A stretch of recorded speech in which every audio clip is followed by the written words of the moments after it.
Salut à tous, ici Odilus NPP, votre ami le combattant 5 étoiles, et bienvenue dans cette nouvelle vidéo. Aujourd'hui, nous allons répondre à la question de plusieurs de mes abonnés. Donc, la question est de savoir pourquoi certains étudiants réussissent très facilement leur changement de statut et d'autres peinent à le faire. Donc, ce serait la réponse à cette question que j'essaierai de développer dans cette vidéo à travers mon expérience personnelle et l'expérience de ceux qui ont déjà eu à effectuer le changement de statut et qui partagent régulièrement leur retour d'expérience à travers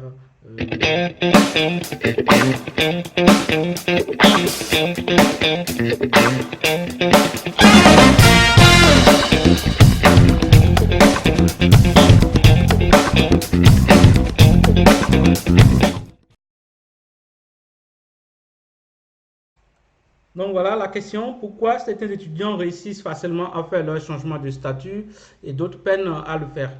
Donc la réponse à cette question n'est pas si simple parce que certaines personnes pourront dire la chance.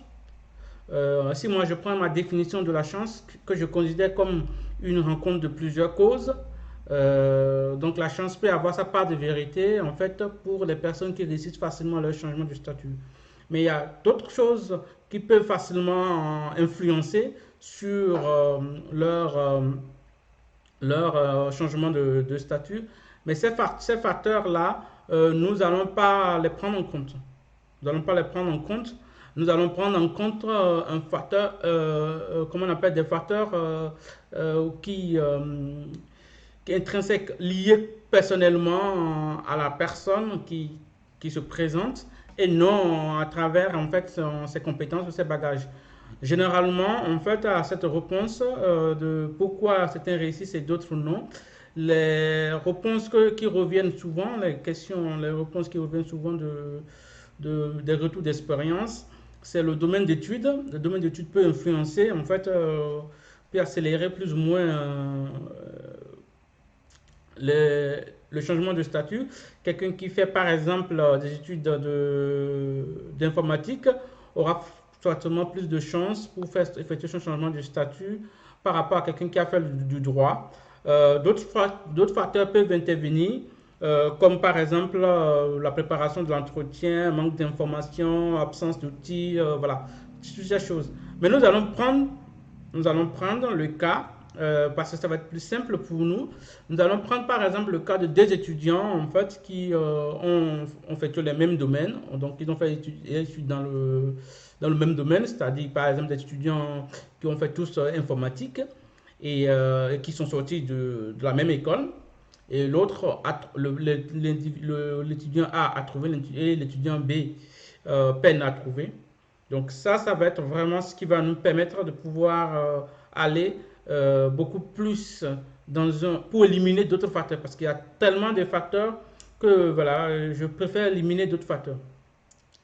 Donc, pourquoi c'était. Nous allons commencer par pourquoi ceux qui peinent à trouver, ceux qui peinent à effectuer leur changement de statut. Vous savez très bien, quand vous finissez vos études, il y a plusieurs facteurs qui influencent votre insertion professionnelle, avant de parler même déjà du changement de statut. Il y a beaucoup de facteurs qui influencent le changement. Par exemple, ceux qui effectuent le stage que vous effectuez peut être un élément indispensable à votre insertion professionnelle. Ça peut être un atout. Ça peut être un atout qui pourra vous aider facilement à effectuer votre changement de statut, mais ce n'est pas tout. Ce qui pourrait, par exemple, empêcher quelqu'un de ne pas pouvoir effectuer facilement son changement de statut, les facteurs les plus influents, ça pourrait être également l'état d'esprit de la personne, le manque d'informations, l'absence d'outils comme l'APS ou la nouvelle carte, parce que bon, la nouvelle carte c'est tout récent en mars 2019, donc c'est tout récent, donc la nouvelle carte, ou voilà, manque de méthode de stratégie. Manque de méthode de stratégie. Je vais très rapidement, par exemple, vous donner mon cas, parce que moi, cette question, pourquoi certains trouvent facilement et d'autres non, cette question, je me suis posée, je me l'ai posée longuement il y a 5 ans, donc en 2014-2015. Je me suis posé cette question. J'ai beaucoup de mes compagnons d'infortune aussi qui ont été dans le cas, qui ont eu du mal à trouver à faire facilement leur changement de statut. Bah, déjà à trouver du travail et à faire facilement leur changement de statut. Ce n'est pas parce que ceux-là manquent de stratégie, ce n'est pas parce qu'ils manquent de méthode, voilà, c'est pas parce qu'ils n'ont pas de chance, on va dire, c'est pas parce qu'ils manquent ils n'ont pas de chance. Moi, mon cas, je prendrai mon cas par exemple. Moi, j'ai la chance en fait de faire effectuer mes études dans des domaines purement scientifiques. Donc, j'ai fait génie civil. Je suis parti faire également une école d'ingénieur. Et donc, je me dis, bon, quand tu sors d'une école d'ingénieur, donc tu as beaucoup plus de chances de trouver de travail. Ça fait partie en fait des préjugés que nous avons qui m'ont poussé même à aller faire une école d'ingénieur en plus de mon master. Alors, qu'est-ce qui a fait que moi je n'ai pas trouvé par exemple facilement ou j'ai pas pu faire facilement mon changement de statut? Ce qui m'a poussé à ne pas pouvoir faire facilement mon changement de statut, purement, c'est une question d'état d'esprit. C'est une question d'état d'esprit qui m'a poussé à ne pas facilement faire mon changement de statut. Et aussi une question de, de manque d'information et de manque de stratégie et de méthode. Donc, c'est ces trois éléments-là qui m'ont poussé. Pourquoi la question d'état d'esprit?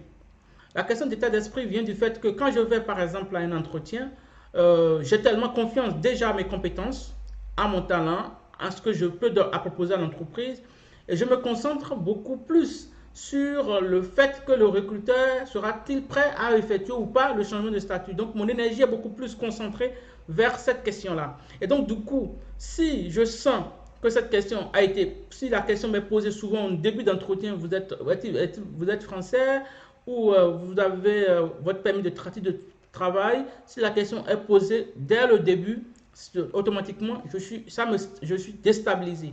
Ce qui déjà, des fois, m'amène à ne pas réussir mon entretien, ou parfois je le réussis, mais je ne le sens pas être au maximum de ma forme. Donc, j'ai eu à commettre sur mes premiers entretiens de telles erreurs où je n'ai pas réussi voilà, je me suis concentré beaucoup plus sur le recruteur pour savoir s'il va me faire le changement de statut. C'était ça qui m'intéressait, mon énergie était concentrée sur le changement de statut et finalement, ça ne marche pas. Toutes les fois où je me suis concentré sur le changement de statut, ça ne marche pas. Ça ne marche toujours pas.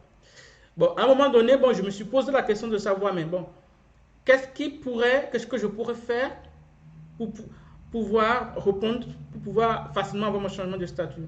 Déjà, quand le recruteur me pose la question sur le changement de statut, je n'arrivais pas correctement à lui expliquer. Si le recruteur ne connaît pas la procédure, je ne suis pas en mesure de lui expliquer. Je ne suis pas en mesure de lui apporter en fait des réponses précises, ce qui fait déjà que le recruteur d'un côté est moins à l'aise et qui me fait perdre beaucoup de chances. Surtout si je me retrouve en face avec des candidats français. Alors, donc, et après ce qui m'a aussi, je parlais de manque de stratégie. Manque de stratégie parce que pour moi, en fait, je fais mes recherches de travail comme mes recherches de stage. Ce qui fait automatiquement que ça ne marche pas. Aujourd'hui, je propose d'accompagner des personnes à travers tout ce que j'ai pu accumuler. Je peux vous rappeler que le changement de statut, je l'ai fait 2 ans après mes études, mais entre-temps, j'ai passé 2 ans à faire un changement de statut, donc travail temporaire, en tant qu'enseignant. Donc j'enseignais en tant que en sciences industrielles de l'ingénieur au lycée. Pendant ce temps, j'ai eu le temps de travailler sur ma personnalité, de travailler sur ce que je peux vendre, sur ce que je peux donner à l'entreprise. Mes entretiens qui viennent, je ne me concentrais plus sur le changement de statut, je me concentrais beaucoup plus sur ce que je pourrais donner à l'entreprise, ce que je pourrais apporter à l'entreprise. Ce qui fait tout simplement la différence, ce qui a fait tout simplement la différence, c'est la question, même si elle m'est posée en début ou en fin d'entretien, ce que je faisais était très simple. Et ce que je faisais était ce que font ceux-là qui effectuent très facilement leur changement de statut aujourd'hui. Ceux qui effectuent très facilement leur changement de statut, qui m'ont apporté leur retour d'expérience. J'ai retrouvé les éléments qui m'ont permis à la fin de pouvoir faire facilement mon changement de statut.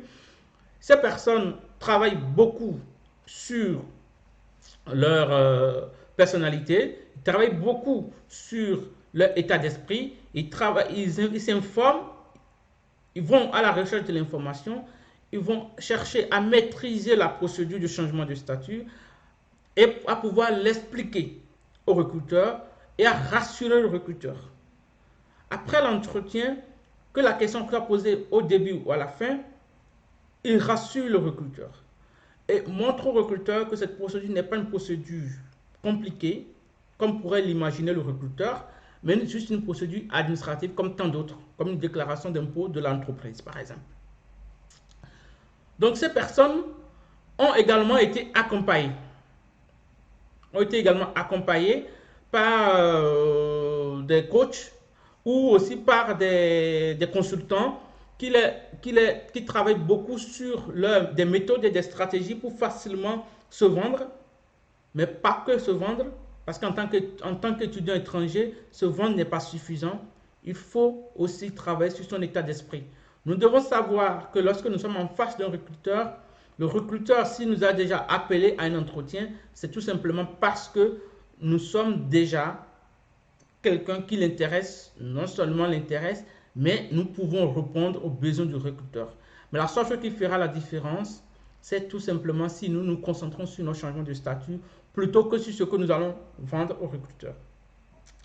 En termes d'exemple, par exemple, comment moi j'ai réussi pour mon premier, mon changement de statut où j'ai effectué du travail temporaire à salarié. Je rappelle que j'ai eu la chance, comme tout étudiant, hein, j'ai eu la PS, donc j'ai travaillé pendant pratiquement 12, 3, pratiquement je vais dire 10 mois avec la pièce. Hein. 10 mois avec la pièce. Mais ma stratégie était claire. J'avais des plans, c'est-à-dire que l'enseignement pouvait me permettre de continuer. Et je continuais en même temps par travailler sur moi, sur ma personnalité. Donc, je travaillais beaucoup sur le comment me vendre. Et donc, qu'est-ce que j'ai pu, par exemple, qu'est-ce que j'ai l'habitude de conseiller aux personnes qui me contactent pour pouvoir avoir des conseils ou un accompagnement. Toutes les personnes que j'ai pu accompagner depuis bientôt 2 ou 3 ans, ces personnes ont la chance non seulement de pouvoir rassurer le recruteur, mais surtout de pouvoir avoir le poste qu'ils souhaitent. Parce que notre talent fera toujours la différence. Notre talent est notre pouvoir. Notre talent est quelque chose qui est inné en nous et des valeurs intrinsèques. Et ça n'a rien à voir que vous soyez français ou étranger. Et ça, c'est quelque chose que le recruteur cherche. Une entreprise cherche la rentabilité. Une entreprise, c'est la rencontre du profit et en fait du bien-être du salarié. Donc forcément, le recruteur n'est pas là pour chercher, pour forcément être dans la discrimination. Le recruteur est là pour chercher le bon candidat. Et donc, vous devez lui montrer que non seulement vous êtes le bon candidat, mais aussi l'aider, le rassurer pour pouvoir faire le changement de statut. Moi, par exemple, qu'est-ce que je conseille souvent? Souvent, quand vous faites l'entretien, si c'est au début de l'entretien, qu'on vous pose la question de savoir pourquoi vous voulez, est-ce que vous êtes français, est-ce que vous êtes ceci. La question, la réponse, elle est toute simple. Voilà. Aujourd'hui, je ne suis pas français. Comme vous pouvez le constater, Madame Dupont ou Madame ceci, je viens de finir mes études d'ingénieur, ou je viens de finir mes études d'informatique, ou je viens de finir mes études de génie civil, je viens de finir mes études de droit. Aujourd'hui, mon ambition est de pouvoir mettre mes compétences que j'ai pu acquérir durant toutes ces années au profit d'une entreprise. La vôtre, aujourd'hui, qui m'a contacté, me permet aujourd'hui de pouvoir non seulement vous montrer ce que je sais faire, mais surtout de pouvoir, voilà, vous rentrez plus dans des détails, pas plus expliquer vos motivations.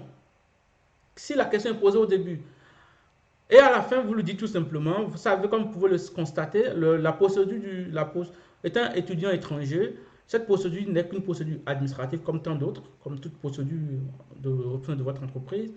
Vous avez tout simplement besoin, si vous me recrutez, de justifier, si par exemple vous n'avez pas l'APS, de justifier en fait une motivation, pourquoi vous me recrutez, et cette motivation se justifie certainement par votre recrutement. Donc, pour faire cette justification, vous expliquez la procédure. J'ai longuement déjà parlé de changement de statut, je ne reviendrai pas dessus aujourd'hui en fait. Donc voilà. Et ensuite, vous lui expliquez que voilà, vous lui expliquez la procédure. Moi, généralement, quand la procédure, quand après l'entretien, si la question m'est posée à la fin de l'entretien, pourquoi est-ce que vous avez un titre de travailleur, tout ça, là, donc, si la question est posée à la fin de l'entretien, les méthodes et stratégies, la façon dont vous avez abordé la question, la question et la réponse à cette question, voilà, si vous voulez le découvrir, je vous invite à aller sur mon blog. Vous allez avoir les formules que je propose. Également, si vous souhaitez répondre à la question en début d'entretien également, c'est toujours intéressant. Voilà, je propose en fait une formule d'accompagnement pour les étudiants. Donc la formule que je propose, c'est la prestation que vous allez avoir. Le coût, c'est vraiment un coût dérisoire. Ça n'a rien à voir avec le prix réel de la prestation, parce que l'objectif, c'est tout simplement aider les étudiants. Donc, ce qui n'a rien à voir avec la formule que j'ai l'habitude de proposer, par exemple, pour quelqu'un qui travaille déjà et qui souhaite changer d'entreprise. Voilà. Si vous voulez connaître plus mon approche, je vous invite à tout simplement à faire un tour sur mon blog que vous allez voir en bas de description. En bas de description, comment on appelle? Voilà. Vous avez quand même le lien en bas de description. Vous allez directement sur mon site. Et vous allez pouvoir avoir les formules que je propose. Je propose deux types de formules. Je propose deux types de formules. La première formule, c'est pour accompagner les étudiants, accompagnement personnalisé des étudiants étrangers, donc pour leur recherche de stage et pour l'alternance, parce qu'on ignore quand même l'importance du stage dans l'insertion professionnelle, ou le second volet, donc la seconde formule qui concerne le travail. Et je propose de vous accompagner en vous proposant des méthodes et stratégies pour non seulement optimiser votre candidature, pour pouvoir vous aider à vous orienter et à organiser avec le recruteur des questions concernant la procédure de changement de statut, rassurer le recruteur, pouvoir le rassurer, pouvoir lui dire voilà ce qu'il faut, voilà. Et si vous voulez connaître ma stratégie, ma baguette magique qui marche, qui a marché et qui continue toujours de marcher et qui marche pour de nombreuses personnes que j'ai l'habitude d'accompagner. La stratégie, elle est toute simple. Si vous voulez la découvrir, je vous invite à faire un tour sur mon blog que vous allez avoir en bas de description. N'hésitez donc pas à partager massivement cette vidéo, à aider des personnes qui sont dans le besoin et surtout à liker, à commenter. Si vous avez des questions, n'hésitez pas à me les poser en commentaire ou m'envoyer un message à travers mon blog parce que je rappelle que mon numéro de téléphone, c'est vrai que compte tenu des obligations professionnelles, forcément et familiales, je n'ai forcément pas le temps de vous répondre.